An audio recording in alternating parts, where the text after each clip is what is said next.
आज आपण बनवणार आहे लाल भोपळ्याच्या खमंग खुसखुशीत वड्या। त्यासाठी भोपळ्याची सालं काढून भोपळा स्वच्छ धुवून किसून घ्यायचा। त्यानंतर मिक्सरच्या भांड्यामध्ये 10-12 हिरव्या मिरच्या, 10-12 लसूण पाकळ्या, अर्धा इंच आलं, कढीपत्ता मिक्सरला जाडसर वाटून घ्यायचं। त्यातच 1 चमचा जिरे, 1 चमचा बडीशेप घालायची, तेही मिक्सरला थोडंसं फिरवून घ्यायचं।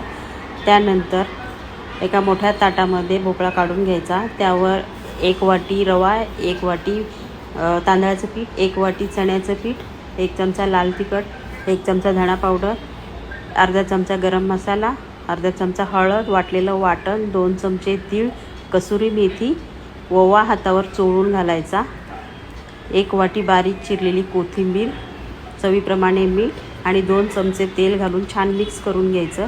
नंतर त्यात मावेल तेवढं ज्वारीचं पीठ घालून छान पीठ मळून घ्यायचं। त्याचा गोळा तयार करून घ्यायचा। दुसरीकडे गॅसवर पाणी गरम करायला ठेवायचं, चाळणीला तेल लावून घ्यायचं।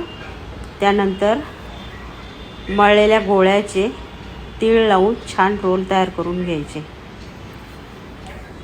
आणि ते रोल चाळणीमध्ये ठेवून चाळण कढईवर ठेवून त्यावर झाकण ठेवून 15 मिनिटांसाठी वाफ काढून घ्यायची। 15 मिनिटांनंतर झाकण काढून सुरीने चेक करून गॅस बंद करून रोल थंड करून घ्यायचे। 15 मिनिटात छान शिजले जातात।